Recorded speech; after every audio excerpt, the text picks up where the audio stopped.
If you're able to explain your situation to someone, then everything's fixed because then they understand what's going on, right? Mm-hmm. Okay. The problem is you can't just say, I'm always off by a factor of 10. You're just going to say, I'm always off by a factor of 100, or I'm always off by a factor of 1. Oh, no. Someone get a mathematician in here. We've got a formula. We need a proof. I would hope that if you said you're always off, if you mean to say you're off by a factor of 10, you say by a factor of 1, people would realize you were trying to say 10. Because being off by a factor of 1 is what you do normally. That's the thing. You can figure it out if you're smart enough, but Most people aren't. do you want to rely on people's intelligence? I try to avoid doing that as much as possible. Also, Ben, that would be true of if you're off by any factor and you say I'm off by a factor of 1, it doesn't narrow it down. Because if you're off by a factor of 100 and you say 100, you still can say 1. Oh, right.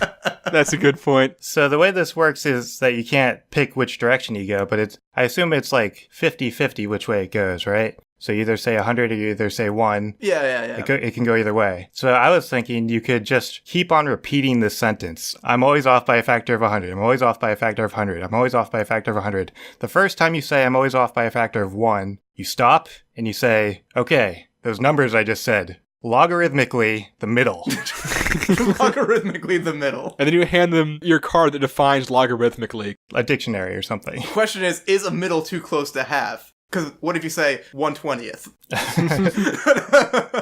The problem with this is it's not guaranteed. There's still a possibility you'll say I'm off by a factor of 1 like 50 times in a row, right? Mm-hmm. I mean, and statistically impossible. What?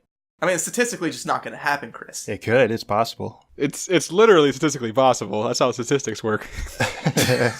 Wait, no, that's the opposite of how statistics work. It's possible is how math works, right? Logarithms? Hey, logarithms. And it's also reliant on them knowing what logarithms are. Right. And still, I guess, intelligence a little bit. So luck and intelligence. So that's no good. So at this point, I kind of ditched the explanation plan. And instead, I tried to come up with a replacement number system. Like something that could replace numbers. So the first system I came up with was a clock system, where you basically just hold your arms in positions based on what number you want to say. So if you want to say 3, then you hold your arm out to the right. And if you want to say 6, you hold it down, and so on. I really hope that you, Marcus, also just tried that, because I definitely just did.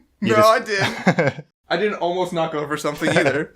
My water is totally upright and didn't fall on the floor. Yes, glad we avoided that. Anyway, sorry, Chris, continue. So this system should work. The problem is it's only visual. You can't say anything. So if you're on the phone, it's not going to work. Oh, well, see, I do that anyway. I always describe things on the phone with my hands. I'm like, I caught a fish this big, and I put my hands out, and the other person on the phone, not being rude, is like, oh, great. And I'm like, yeah. And then I continue the conversation, not realizing they didn't know how big my fish was. Well, they can understand how big it was by how long you say the word this. It was this big. Oh, yeah. Yeah, the number of eyes in this is actually, directly correlated with the length of the fish. The second problem for the clock system is perspective. So if you hold your arm out to the right and you mean 3 o'clock, someone looking at you, that might be 9 o'clock to them, right?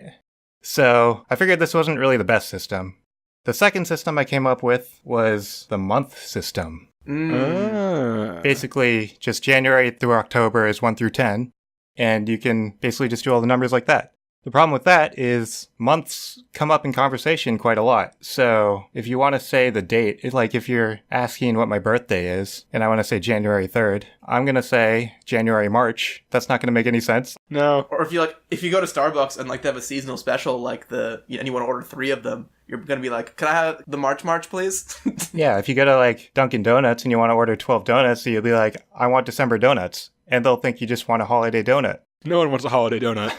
So I'm guessing this one didn't work either then. Yeah. So I needed to come up with a system that uses phrases that aren't commonly used in language, but people can still identify the number.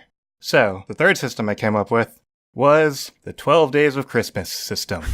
Oh my. Oh, God. So everyone knows the 12 Days of Christmas song, right? Drummers drumming, pipers piping, lords a leaping. Yeah. Mostly. And none of those, except for one. 5 gold rings, that might be used in some cases, but everything else... You are gonna say 50 gold rings. Yeah, but I'm saying if you say gold rings to replace 5. Exactly. So I guess if you're ordering a ring or something, then gold rings wouldn't really work. Yeah. But everything else wouldn't come up in conversation, like lords a leaping. Why would you ever say that? Ladies dancing, I guess you might say that. Maids a milking. Swans a swimming. Geese a laying. Calling birds. French hens. turtle, doves, partridge in a pear tree. That's my number, girl. Dial it sometime. What is 911? 911 is ladies dancing, partridge in a pear tree, partridge in a pear tree. That's very catchy. I like it.